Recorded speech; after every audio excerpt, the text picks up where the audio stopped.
We're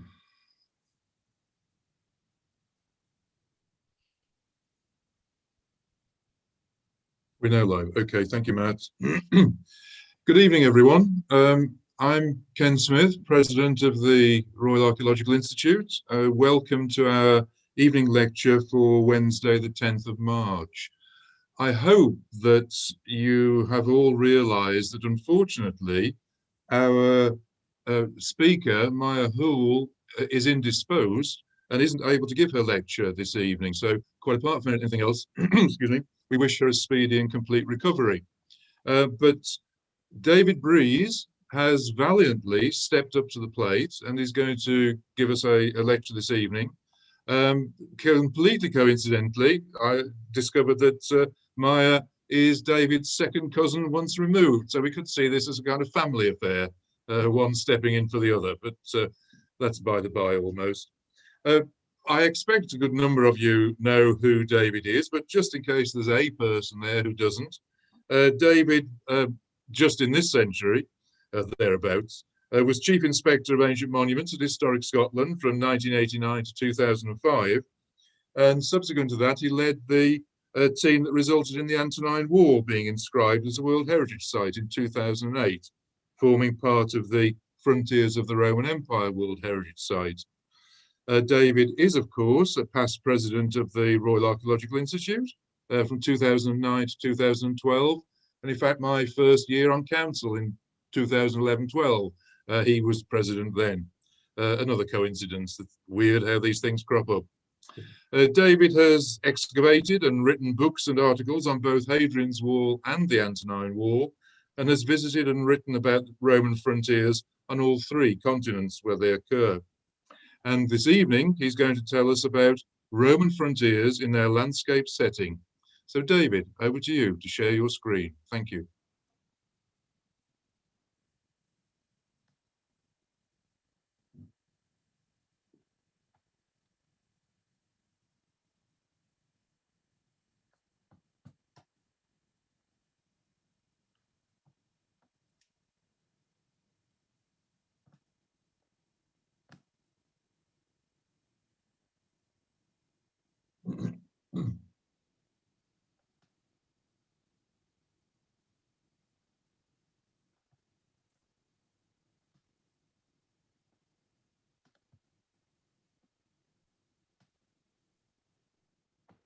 Now, I'm probably not shared the screen, have I?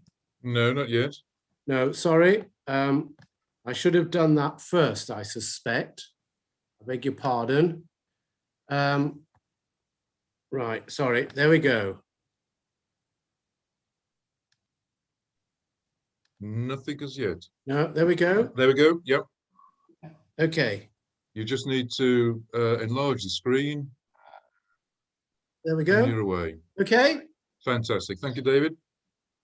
Thank you. Well, good evening, fellow members of the Royal Archaeological Institute and friends. I do apologise that I'm not my cousin, Maya, and that in fact I'm talking about an entirely different period than that which Maya specialises in. Nevertheless, I hope that this is something which will interest you. What I'd like to say first of all is, and this flummoxes more people than our current president, I'm going to talk about Roman frontiers in their landscape settings. And I think the plural is important to reflect that there are different frontiers, but also different settings, landscape and people in the landscape, primarily perhaps. So here's a map of the Roman Empire. We might think of it as a political map. It shows the provinces and places, some places within the empire, but it's flat, it's monochrome. Once we add geographical features to it, we see quite a difference. We can see the mountains and the way that the frontier, in some cases over here in modern Turkey, zigzags through the mountains. We can see the problems the mountains create here. There's actually a gap to the very southwest corner of this map between the two provinces here because of the mountains getting in the way. So soon as you put geography on the landscape onto a map, it makes an incredible difference. And of course we understand that, don't we? If you've ever been to Hadrian's Wall, you will remember this iconic view of Hadrian's Wall, looking east towards Housesteads just behind the trees and seeing the wall in its landscape setting. And this is the view you will get on every chocolate box of Hadrian's Wall. But this sort of view only runs for 12 miles along the 74 miles of the wall. The rest of it is in different landscapes. But the landscape has so much of Cuddy's Crag, so much imposed itself on our minds that this is how we think the whole of Hadrian's Wall is. And we'll come back to that. On the Antonine Wall, this aerial view is slightly more informative. Right in the center here, the line of the wall crosses a similar landscape to the one we've just been looking at, with the only bit of crags along the Antonine Wall, but then it drops down slowly and right away across this flat ground, demonstrating that there are at least two different landscapes through which the Antonine Wall runs. If we were to swivel round, we can see exactly why the Antonine Wall was placed where it was, because we're looking down the slope from the line of the wall across this broad central rift valley of Scotland to the hills beyond the Campsie Fells along here, and then the gap through the hills before they rise up to the Kilpatrick Hills beyond. Very important gap this, guarded by special forts. So here that landscape is significant, and in another way, because you look out across this landscape, which was drained in the 18th century, and you have some rain and it floods again almost immediately.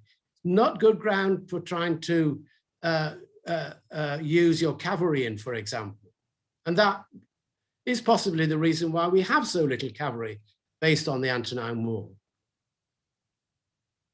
So here's another view of the Antonine Wall crossing the landscape. This is to indicate visibility. The darker colored is where you can see most of the land from the Antonine Wall and where the Antonine Wall is mostly visible from. It's into visibility. You can see the Antonine Wall is placed in a location where it actually has very good visibility to the north. So the landscape here affected where the Romans built the Antonine Wall in the 140s. Anyway, back to our map. We do have comment from the Romans about their frontiers. They remarked on how the sea, which runs right the way around the western end of the empire, the edge, they pushed their empire right up to the Bay of Biscay, the Atlantic, if you like. And of course, southern Britain, the province, is entirely surrounded by water. But also, water is important in another way. And the Romans, several of them, Tacitus said, the empire's frontiers are on the oceans or distant rivers. And the rivers, of course, up in the northwest of the mainland of the continent is the Rhine, and then the Danube down to the Black Sea, and around the eastern side, it was the Euphrates. And these are the rivers that are continually mentioned. And when the Romans pushed their way into Germany, their stopping point was the Elbe. That's interesting. Again, the Roman writers of the time record that Drusus, the son-in-law of, the stepson of Augustus, reached the Elbe and even crossed it. And that was going to be the new limit of Germany until the Varron disaster of AD 9. So the Romans saw the landscape as rivers, as strong features were important. So here's a sea. It may be considered that I put this on to mark the interest of our secretary in Yorkshire. And we're looking at Scarborough Castle, and here on the headland is a fortleton containing a watchtower, reminding us that here enemies can come by sea. In this case, the Picts coming down the east coast. But where possible, the Romans did reach Oceanus. This is the Danube. So I think of it as the middle Danube in what is now Austria. And you can see here it's a broad river, and the ground, heavily forested, sweeps down to the river itself. Further downstream, we're almost at the delta now, totally surrounded by flat ground at this late Roman fort, with the river in the background, just about to swing round and enter the delta. Excuse me. When we're in modern Turkey, the river there is the Euphrates. And this is a view of the river slowly being filled up by water, backing up behind one of the Ataturk dams.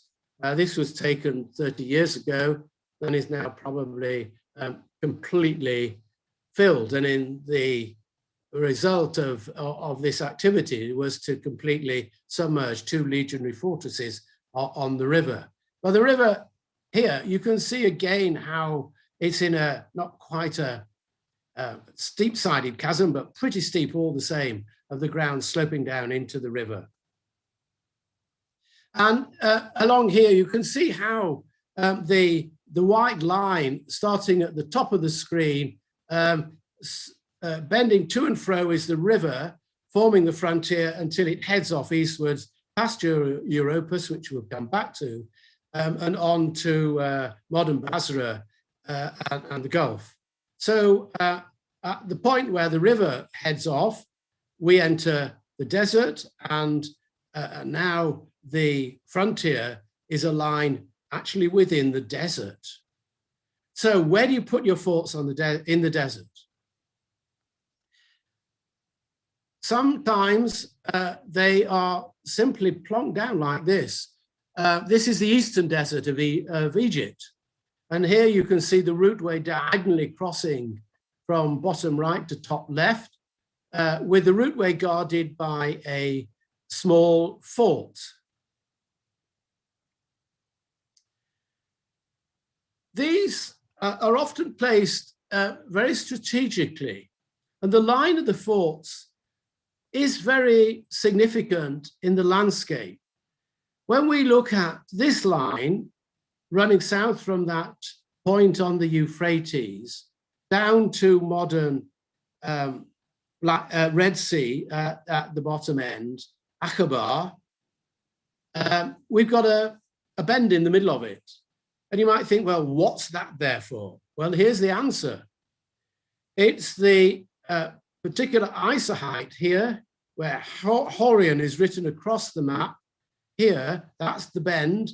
And this is the highest height beyond which agriculture is not possible. So the frontier is following the line of agricultural cultivation in the landscape.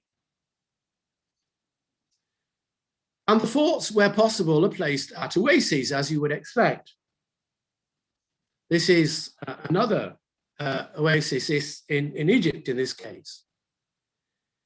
And you can see here, this late-ish fort in modern Syria sits beside a cultivated oasis. Kasabisha in Jordan, however, sits in the middle of the desert by itself. This is possibly the best surviving Roman fort anywhere in the Roman Empire. We've lost a great chunk of wall in the center. And these are not gargoyles standing on the top. These are people. You can still walk up the staircase and come out on the top of the walls at this site. Where did that get its water from? From a cistern next door to it. Still there, still used by the Bedouin to water their sheep. So these line of forts in Jordan, nearly everyone has beside it a cistern like this when there is no oasis. Azraq, of course, where T. Lawrence hung out in the First World War, is an oasis with a Roman fort, and on top of that, a medieval site fortification, actually by an oasis on this line. Well, we've been looking at the desert, and it was pretty flat, but not all deserts are flat. This is the eastern desert of Egypt. And mountains do play a large part in where frontiers are. These are the Carpathians in modern Romania. Here, the landscape of the Roman fortifications is governed by the Carpathians. We can see colleagues from the Congress of Roman Frontier Studies about to set out and walk along this route between a valley outside the empire and one inside. And when we look at this in map form, we can see how after crossing the plain here, the line of the eastern frontier of the province follows the Carpathians right the way round, again highland here on the west, until we reach the marshes of these rivers, which make a difference to the positioning of forts, but a great concentration right up in the northwest. Why is it here? Because there's a main river valley providing a route of access for potential invaders. And so when we look at this line here of fortifications, what we've been looking at is this top left, well, middle of the screen to the top now, and the dots are towers. And the towers, as you can see as we come down to the southwest, follow the ridge between the river systems. This is where they are built to provide observation of impending attack from outside the empire. The landscape is actually essentially important into governing the position of this observation line. And here we have one of the great forts of the Roman Empire, Porolium, rebuilt, of course, on this line, extra large fort, providing the troops to look after this line of towers. Let's move from Dacia, which is sort of in the middle here, and that you can see the ring of the Carpathians, right the way down to the southwest. And why do we have this gap between Mauritania Tingitana and Mauritania Caesariensis? Well, this is because this is the Atlas Mountains down here. The rift comes right to the sea at this point, and it's possible to use the valley across from one province to another, but we know of no fortification on that route. Fortifications end on one side and then start again on the other. And the Atlas Mountains are quite formidable. This is them looking out from the eastern border of Morocco and the province of Mauritania Tingitana into the Atlas Massif. So this led to the Roman forts running along the early line closer to the Mediterranean, replaced by a line along the edge of the Atlas Mountains.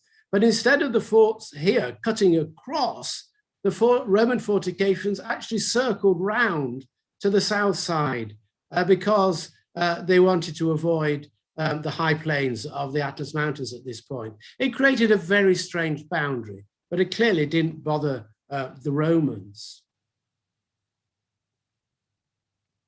As we move further east into modern Libya, here's Leptis Magna on the Mediterranean and Gibraltar, and of course the modern capital of Tripoli.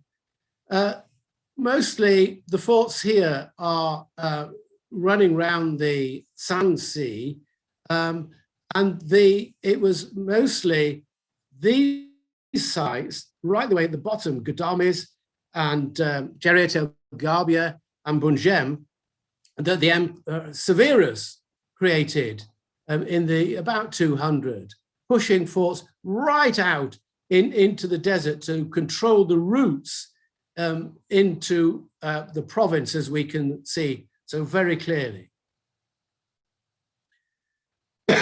Bungem here is photographed when I was last there in 1966, believe it or not, and we're looking at it the beginning of the French archaeological investigations, and we're looking at the North Gate, which is visible right in the middle of the slide, with the columns of the headquarters building beyond. One of the strangest frontiers, and again relates to geography, is that round the edge of the Black Sea. Here, the interior, like Colchis, where the Golden Fleece was supposed to have been found, now in modern Georgia, this land and all the land around the edge of the Black Sea was a series of small kingdoms, with beyond it the Iberians and the Alans. And the Roman forts were strung out like a string of pearls along the edge of the Black Sea, just sitting there, looking two ways, inland to keep their eye on Roman allies, and also to watch the serious threats from the Iberian kingdom and from the Alans, who Hadrian fought against and is recorded in his book about the campaign against the Alans. And Hadrian, who was governor of this area under the Emperor Hadrian, also left us a unique, irreplaceable document, which was a record of his journey of inspection from Trabzon down here. Sorry, I've lost it. Here we are, Trabzon, right the way around the coast, noting out as he went where Jason's fleet should have, Jason's ship supposed to have landed, right the way through to Piteus here. And the interesting thing about these sites is that these were not only to look inland, they were to look into the Black Sea, because we can see that when Roman attention in the east was directed elsewhere in the 160s, when there was a major invasion, which led to, by Parthian troops, which led to the co-emperor Lucius Verus being sent to the east. It's so serious, they sent the emperor out to deal with it. At this point, we can see a resurgence in piracy in the Black Sea. Rome's enemies could see that once Rome's gaze turned elsewhere, they could run riots, and they did. And that, I think, is very interesting in its own way. The Romans had always to keep watch in case of such depredations by their enemies. So we can see here this very strange line.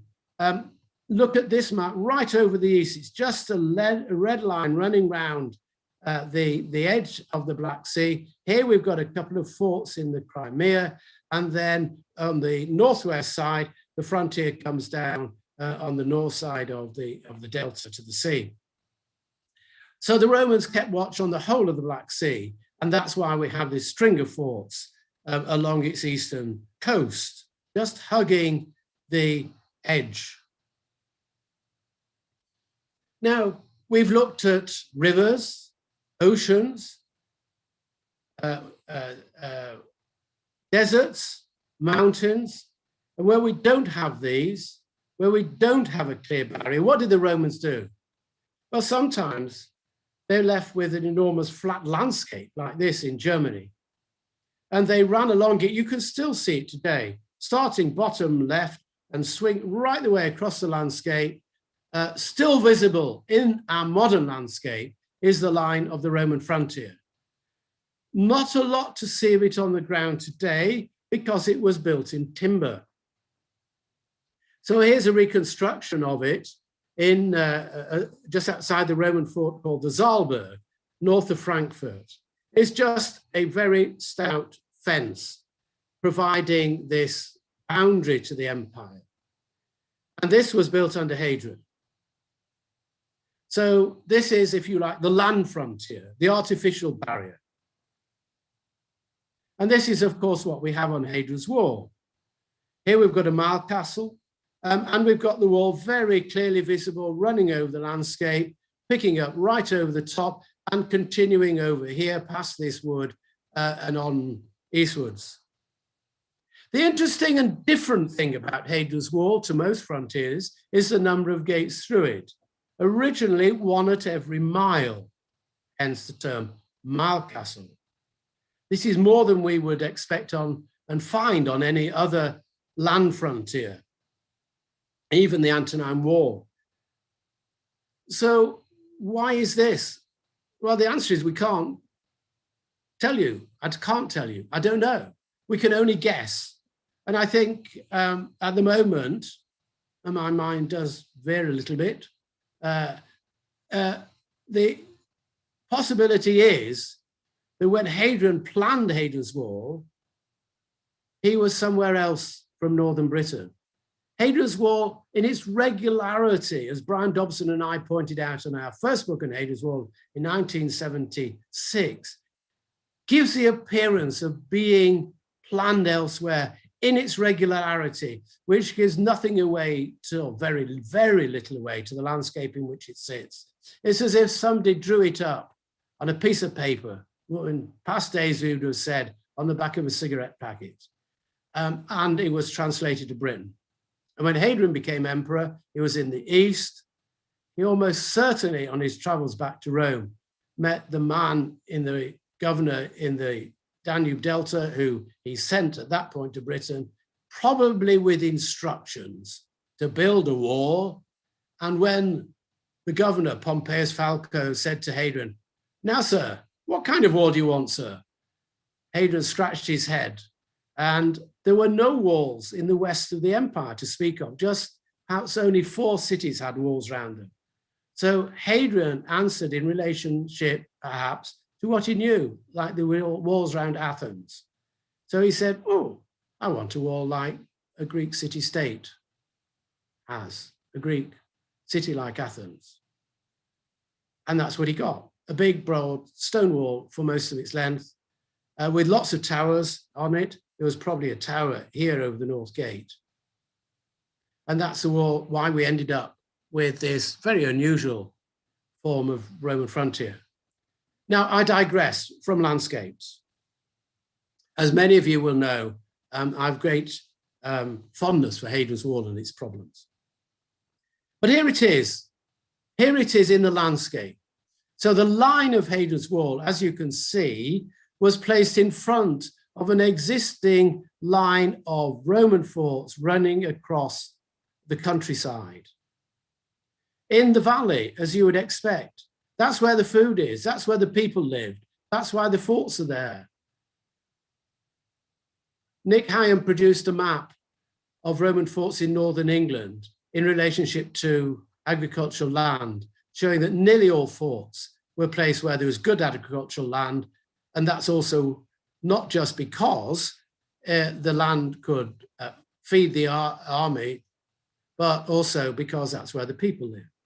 But when Hadrian's Wall came to be built, it was actually placed to the north, and it actually runs along a ridge coming westwards to Newcastle. Here it is, across the higher ground to the north, and a lesser ridge runs on to the Solway. So if we were to draw a cross section, now this is interesting. Here's this cross section. If we look to the right half part of the screen, we'll see where the wall was built. And it wasn't on the northern edge of the ridge, it was on the south edge, presumably because of the necessity to keep in touch with the forts in the valley behind it. So the wall is not here. If it was there, we would have a different line for the wall. Here's the wall as built, the southern line. It goes in long, straight stretches. But if it was to the north, on the northern edge of the ridge, overlooking the lower ground to the north, it would probably not have so many straight stretches. It does at the beginning over flatter ground, and then as it curves round the northern edge, it's much more sinuous. But that's not the line it took. So the existing forts define the position of Hadrian's Wall in the landscape, it would appear, and affected how it was actually constructed in longer straight stretches than it would have been if it was placed in the most defensive situation, which is the northern side of the ridge. This implies that defense was not a major consideration. So these forts, the new forts, were actually built on the wall line, and they were placed astride the wall line, such as we see as we run across country. And they also, therefore, demonstrate a change in operation of the wall line. When there were no forts on it, there were just a relatively small number of men. I don't know, 6 or 8 in a turret, same number in a Mar castle, strung out in a long line.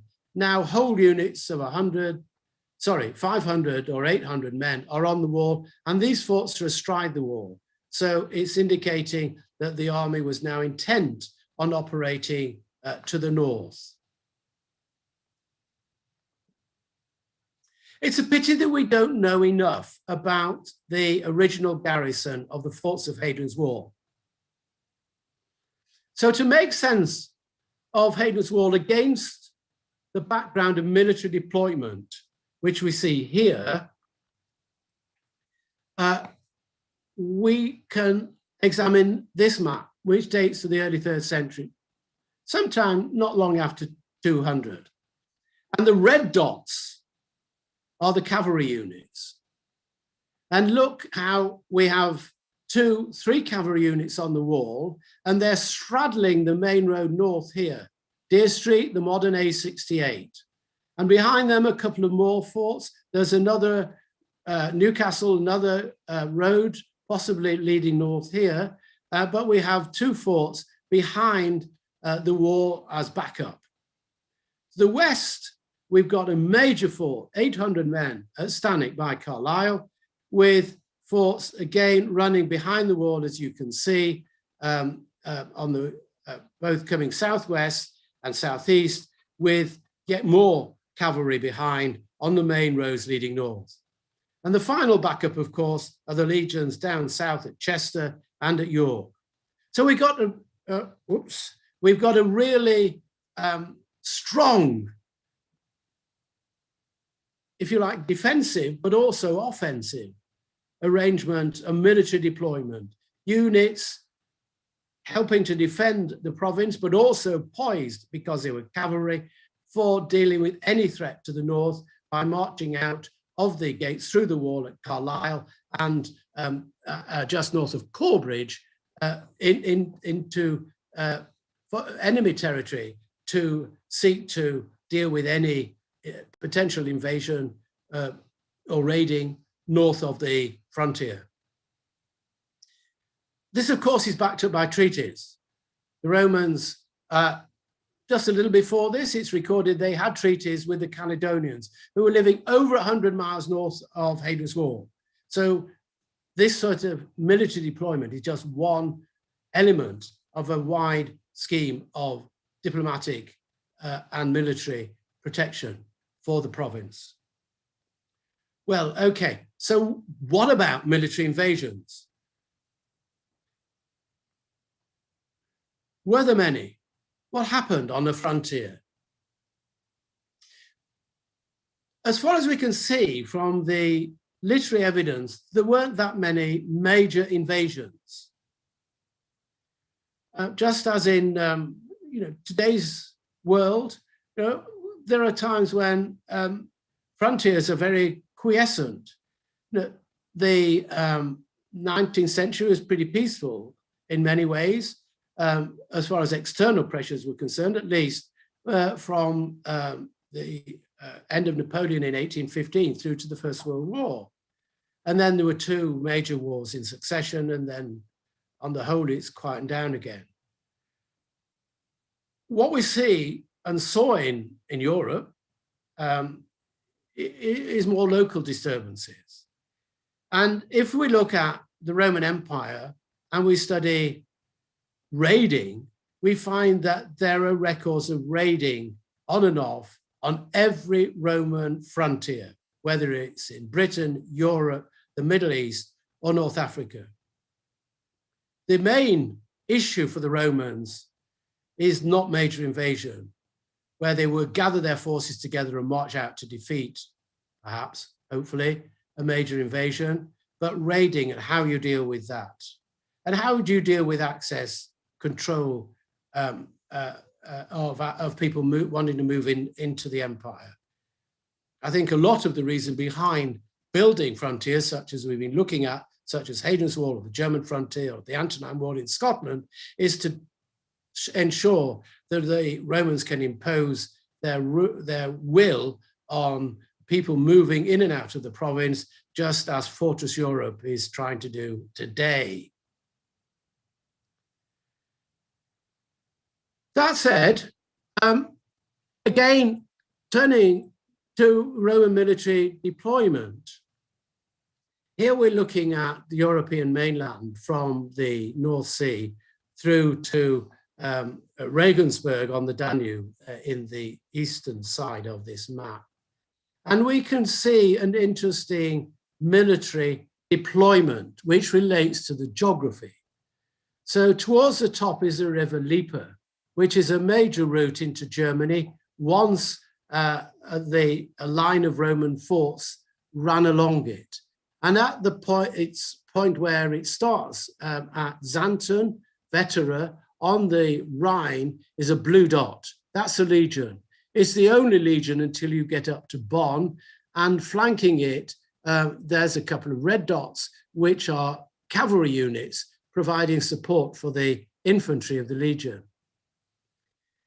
Right in the middle of the screen is another red dot pointing into Greater Germany or Free Germany, whatever you want to call it, non-Roman Germany. And at that point, we don't have a legion in the Mountainous mountains, but what we do have is an extra fort at that bulge to the north, and we have 2,000 strong units based there. So we have quite a good army corps backed up by the legion at Mainz, and on another potential invasion route into Germany from the Roman side, or, of course, from the far side towards the province. When we move a little down river, top left is Regensburg again, and we run along this provincial line right the way through to modern Croatia and Serbia. So this is interesting too.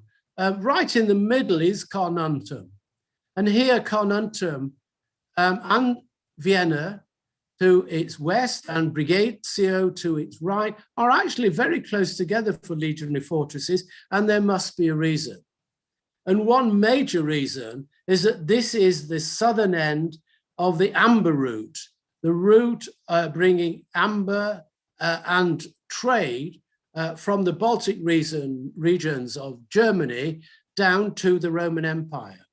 But of course, a route for commerce could be used as a route for invasion. Where to the left, Lariacum, we don't have a legionary fortress. We do have another route northwards, and the unit there is 1,000 strong cavalry, the biggest cavalry unit can get biggest unit in the Roman army short of a legion. So that clearly was a significant threat point. Of course, commerce, trade operates both ways. As we look north from the big squares along the river, Vienna, Carnuntum, Brigatio, we can see the flow of Roman goods, the red dots, moving northwards up these rivers, valleys, into what the Romans called Barbaricum.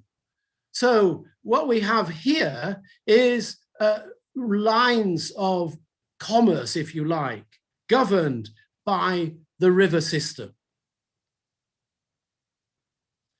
So back to rivers. A little upstream from what we've just been looking at, there are no Roman forts in this area. It's hardly surprising when you look at this landscape. Forested then, steep valley side, no need for forts. But when we look at this map, we were looking at that stretch of river, but this has, you can see, quite a few forts. 1, 2, 3, 4, 5 forts. Sorry, 6 forts, I can't count. 6 forts in this area. These to the west are late forts. Originally, there were no forts up here. Why do we have a sun concentration? It's the landscape again. It's the flat landscape of the Turnwald. Good agricultural land, so people needed observing, controlling, watching, and beyond it, we have potential invasion routes again. So the forts are concentrated in the landscape where the people are, as we've seen time and time again, and where potential invasion routes are. Now, to draw matters to a close, one of the things that we've been looking at in particular is water, water everywhere. It keeps cropping up, whether it's the ocean which formed a boundary and gave protection to the western provinces of the empire until the Germans and the peoples of modern Denmark started invading by boat along the coast, at which stage forts came to be erected on the continent and in Britain on either side of La Manche. And of course, along the east coast of Yorkshire, as we have seen at Scarborough. Until then, we're talking coming up to 300 AD, the west coast, was pretty safe. And the same can be said for the North African coast. And then peoples from beyond the empire in the 3rd century got mobile by sea and attacked Mauritania, Tingitana, the northern part of Morocco, and indeed into Spain as well. So coastal defense became a big issue. On the continent of Europe, the rivers Rhine and Danube were crucially important in controlling as forming the boundary of the empire. And in the east, as we've seen, it was the Euphrates. Now, these rivers, of course, were wide today.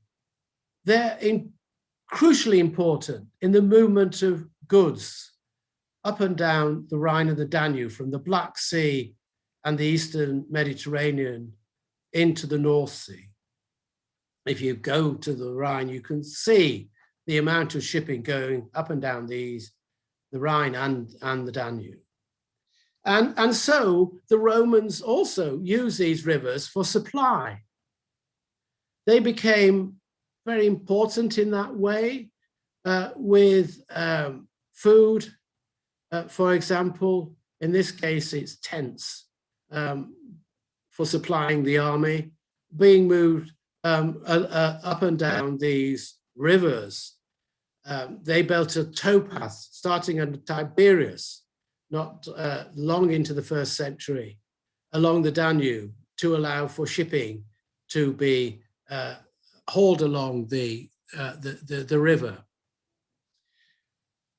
And this is water is also similarly important when we come to Britain. Here's Chester's beside the Tyne River in Northumberland.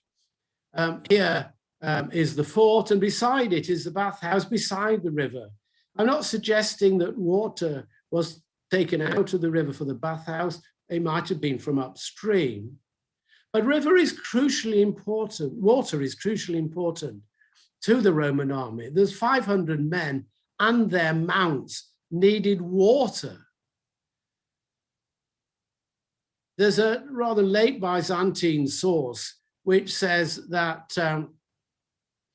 the Roman army on campaign, this is, had to move on after 3 days because in that time they'd have fouled the area, consumed all the food, and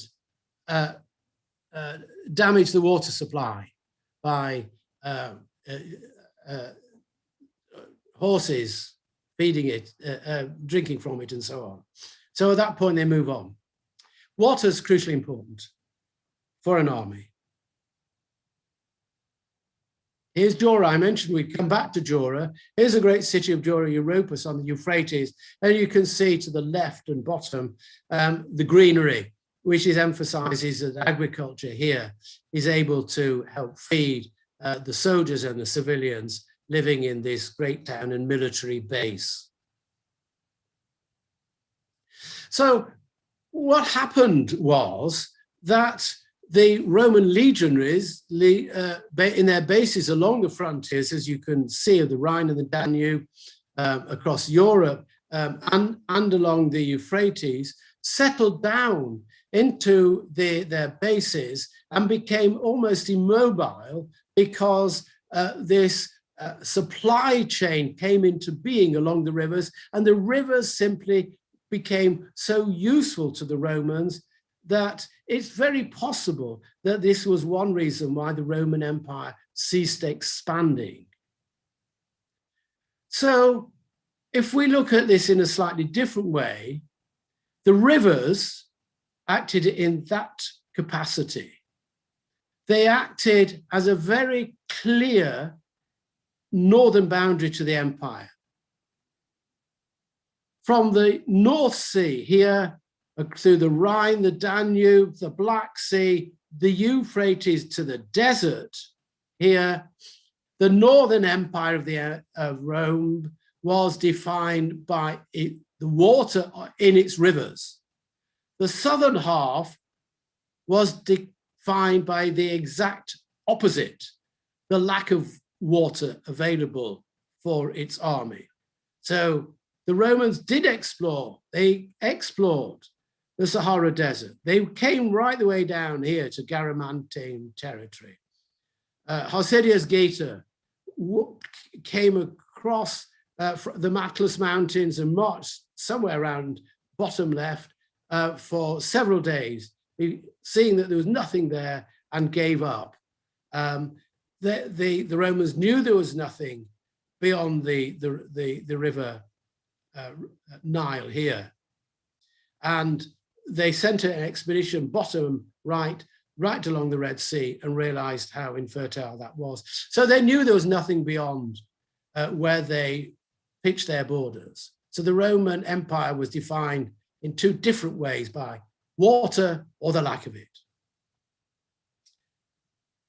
Now, one element of a map like this is very clear. It fixes in our mind the edge of the Roman Empire, its boundary, a red line on a map, very clear. And it's actually constricting, because if we move to this final map, this is one I drew up to try to indicate, if you like, the reach of Rome up to the Orkney Isles. They even got as far as Shetland. Unfortunately, when this map was produced, Shetland got cut off. They got to the northern point of Jutland. They reached the river Elbe, as we can see in the center. They got into the mountains of Czechoslovakia to Trenchin. They got to the Caspian Sea to the east, where some Roman soldier scored on a rock, basically saying Kilroy was here. They got down to the east to Ctesiphon and beyond to Basra on the edge of the Gulf. And they got right the way down to Garama here in the Garamantian territory, where also a Roman inscription, the Century of Aurelius in Greek letters, survives to this day. And this map, I think, is very important in showing that the Roman Empire and its boundaries is one thing, but it doesn't define the reach of Rome. Well, if you've liked this talk on the Roman Empire, can I give a shameless plug for my book, which has recently come out in paperback, The Frontiers of Imperial Rome, published by Pen and Sword. And if you're interested in the maps, you can actually examine them and download them on our Frontiers of the Roman Empire World Heritage site, www.limes-österreich.at, where you will also find online a series of booklets about the frontiers of the Roman Empire. And you can test your French and German and even Arabic in reading these booklets. Good luck to you all, and thank you very much for listening. Thank you very much, David. Excellent presentation. And my apologies for getting setting rather than settings. I must have been taken by the singularity of the frontier itself. Excellent, thank you. Now it's a question. People in the audience, we can take questions if you can feed them into the chat facility, and we can then translate them to David, and he will do his best, I'm sure, to respond to them. There is one question already in the chat box. It is from a Peter Wilson, and he says, David, the location of forts on the east coast of the Black Sea and in the southern Crimea do not obviously control that much territory.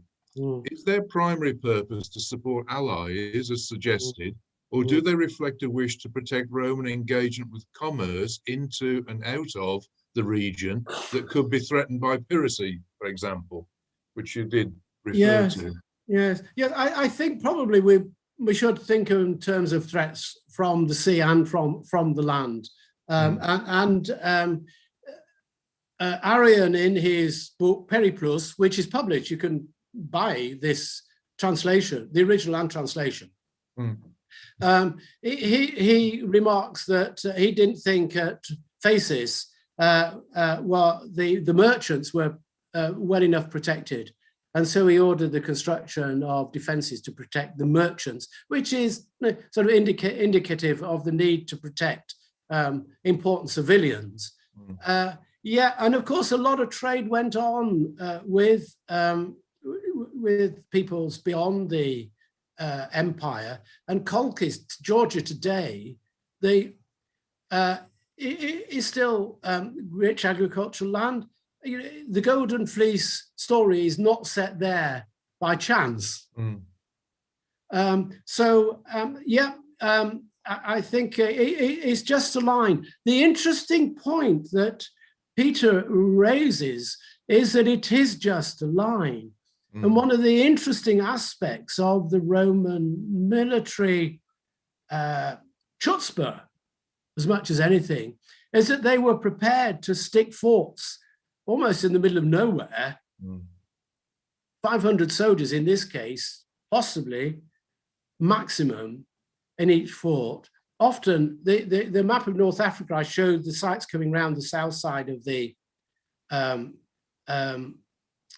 Black Sea, the Atlas Mountains, or in the east, small groups of men are stuck out miles, more than 200 kilometers away from the main base. And it just reflects an element of, as I say, self-confidence by the Romans, that they were prepared to just have this single line of forts. Okay, there's a fleet backing them up, but it does tell us something about the attitude and mind of the Romans, that they saw their power and authority in this way. Symbols of power, aren't they? As well as everything else. Yes. Okay, thanks, David. There's another Andrew T says, great talk. Thanks, David. In Britain, why do you think they construct Hadrian's Wall rather than use the natural river boundaries of the Forth and Clyde? The interesting thing about Hadrian is that although we see him in some ways, and we see him, his policy was consolidation.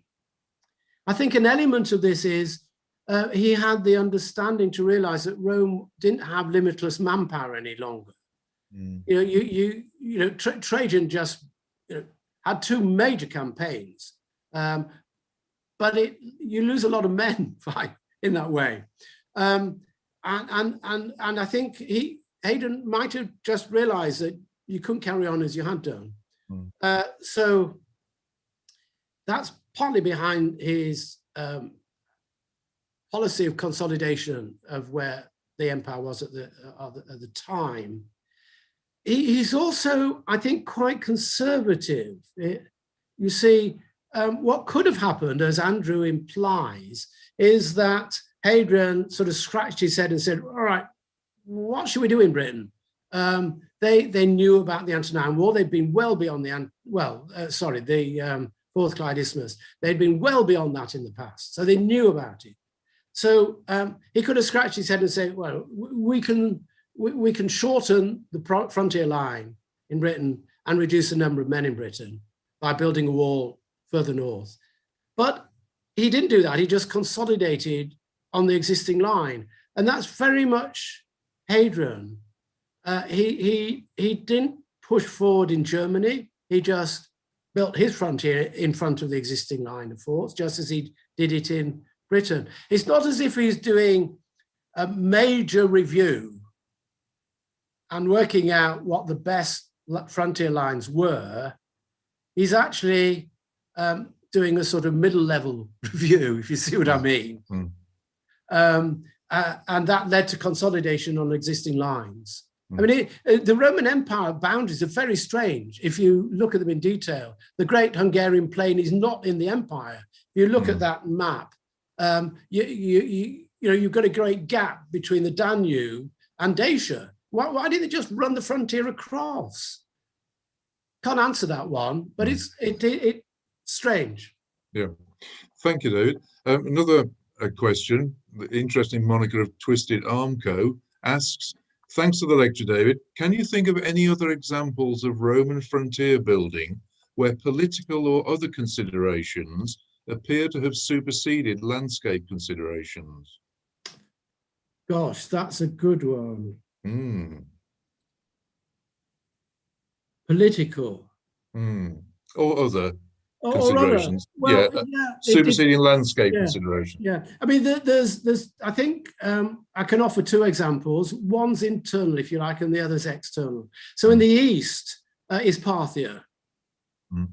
And any sensible Roman emperor didn't sort of stick a pin into Parthia. Mess with Parthia. Mess with Parthia, exactly. So in a way, the frontier is political. It's on the Euphrates. Armenia is a difficult point of friction between the two empires. But there were times when there was a threat from the north, from the Alans, where the Romans and the Parthians actually came together to create a defensive situation. So that, I think, is political. In the West, different sort of politics, I think, and the interlocutor might not agree with me, but Augustus, under his armies, under his stepson Drusus, reached the Elbe, as we've touched on. And once he got there, interestingly, Drusus erected the victory monument on the far side of the river. I mean, that's really a point, isn't it? And then, of course, 20 years later, the Varan disaster comes, and all of the territory between the Elbe and the Rhine is given up. Now, the reasons for this is not that the Roman army could have not marched back in. You know, it had the power to do so. And the Romans worked on the basis that it would at some time. I mean, where are we? Nearly a century later, Tacitus was saying the conquest of Germany is taking a long time without realizing that it wasn't going to happen.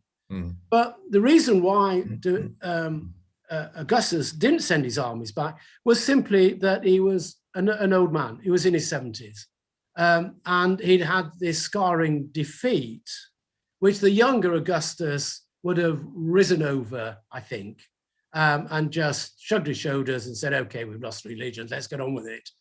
So it's not really quite political, I think, in the sense that I'm being asked to produce an example for, but it's a reason other than geography.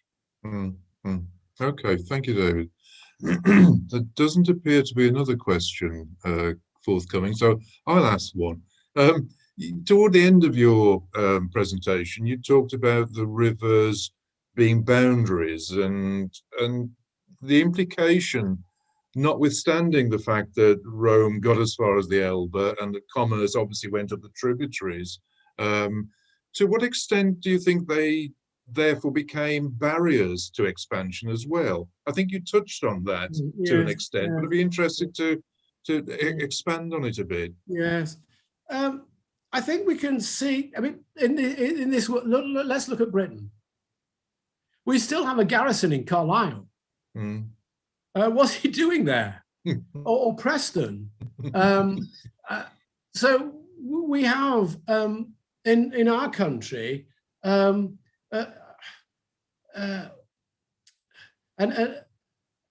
military, if a Martian landed and looked at where the military bases were, the assumption would be, oh, these are hotspots. But of course they're not. Yes. It's just, as much as anything, it's too much trouble to move an army base once it's settled there. I mean, we are doing this, obviously, as money gets tighter, we are giving up bases. But I think my point is made. And I think modern parallels are sometimes quite helpful. And in this case, they might be helpful. But troops just get left in a place because nobody thinks of doing anything with them. They've just been there forever. And until there's a serious problem, the troops remain where they've been for so long. And once you have either an emperor like Severus who wanted more conquest, troops get moved, or you get a major threat. So here, what we can see in the Roman world is the impact of the Dacian kingdom. This was a problem to the Romans from the time of Julius Caesar until Trajan sorted it out. But there were, under Augustus, 8 legions on the Rhine because he was intent on, or hoped to reconquer the lost German province. And gradually, over the next century, there were 4 of them were moved to the Danube because the threat then was Dacia. So there's a reason for moving troops. But if there isn't a reason, they just stay where they are. Sure. And the infrastructure supports them where they are. I mean, we are today, if you'll allow me, seeing the problems of the collapse of infrastructure through the outcome of Brexit. The infrastructure is really important, as we are perceiving. And I think in the Roman world, once the army is settled down, you have great towns outside, 2 towns outside Carnuntum, for example. There's a reason to stay and not move. Okay, thank you. We've got one question, I think, which needs a bit of interpreting. It appears to say, from Anne Edmonds, could the Romans send, inverted commas, text messages and through things like signaling? And I presume this is to do with the watchtowers and how communications would occur between a tower and a fort, say, for example. Yeah. how they might conduct long-range communication. Yeah, this problematic area, I'd have to admit. The best book on the subject is by David Woolliscroft on Roman signalling. I'd thoroughly recommend that. He tells you everything that we know about Roman signalling. And yes, there are technical treaties surviving, which are quite strange. You wonder whether they were actually used. You have a large barrel of water and you have a bung at the bottom and a bung at the top, and you're trying to send a signal to another bloke with a barrel full of water. And down the side of the barrel are lines marked with a message on. So you pull the bung out at the bottom and you stick it in when the water level reaches whatever message you want to send. Like the barbarians are coming over the hill, watch out. Whether this actually worked or not, we have no idea. So we have these theoretical almost. David Woolliscroft's work on Hadrian's Wall is very interesting because he indicates that my castles and some towers probably also were moved slightly out of position in order to better communicate with the forts behind the wall. But how they did it, we're not quite sure. Did they signal in some way, or did they send a man on a horse? And you probably send a man on a horse half the year because of the clouds are so low. On Trajan's column, we have a tower depicted in sculpture with a torch sticking out from it, which indicates lighted torches could used to send signals. And people in the past have looked at chains of sites across the Pennines along the modern A66, which have been interpreted as signal stations for sending signals from York up to Carlisle on the frontier. Not all modern researchers supported that, but right. So what would happen? Well, first of all, we have to acknowledge that the Romans had first and second class posts. There was a postal system which they adapted from the Parthians. They'd seen it in the Parthia and they created their own similar postal system. So you could send a message by what the Americans reinvented, the Pony Express. So you could send a message across country with a series of posts, and you had your message with you, and you picked up a new horse as you traveled. That's first class post. Second class was that the post went by cart. Now, we know of some distances, how long it took rather to get from A to B. We know how long it took Tiberius, and I think it was 9 days. When Drusus was injured in, I think it was Mainz, Tiberius went to his brother, and we're told how long it took. If I'm remembering it right, how long it took him to get there, or how long the message took to get to Rome. Well, we have this distance, I think is 9 days, to get a message from Rome to the Rhine frontier. We also have evidence as how long it took for a law to be promulgated in Rome and be pinned up on a notice board in the provinces. And I can't remember the times, but we do have this information. So we have good knowledge of the timing it would take to get a message around the empire. And the Romans also, we have to acknowledge, took their time to do things properly. It was interesting in the Great Jewish Rebellion of the 130s, the best governor in Hadrian's view was the governor of Britain. So the Jewish uprising is in the east end of the Mediterranean. Julius Severus is in Britain. So first of all, Hadrian has to learn about the uprising. He has to take stock of the scale of the threat. He then has to decide who to send to Britain. He has to send a message to Britain, and Severus has to go from Britain to Judea to deal with the uprising. And all of that suggests, again, emphasizes a good system of communication. And it, the Pony Express, of which we have information about, and you could incidentally only use it if you had a certificate of approval. Yeah. It wasn't for anybody. Even No, Cicero no. was governor in Turkey, had to ask for permission to issue a warrant for his wife to go and see her sick grandfather. And even though he was governor. Right. Okay. Thank you, David. I think it's appropriate. There aren't any more questions in the on the chat box, so I think it's probably time to draw this to a close. So thanks ever so much for a really interesting presentation. It's interesting insights into tactics, strategy, and the use of the landscape, some of which I suspect is fairly obvious, but I think there are some subtleties that you've drawn out that wouldn't otherwise have been apparent. And I think you've added to the list of what the Romans did for us. It's first and second class post now, which I wasn't aware of. So that's good. So thank you ever so much, both for the presentation, the lecture, and for stepping into the breach when we were in a bit of a pickle. So and I hope that Maya does defending recover the REI, soon. Defending the reputation of the REI. Good man. Good man. You can come again. So thanks ever so much, David, and thanks to our audience for their attendance and for posing the questions, for keeping David going for another 20 minutes or more. So thank you. Good night to everyone, and do stay safe. Thank you, David. Okay. Thank you for your advice earlier.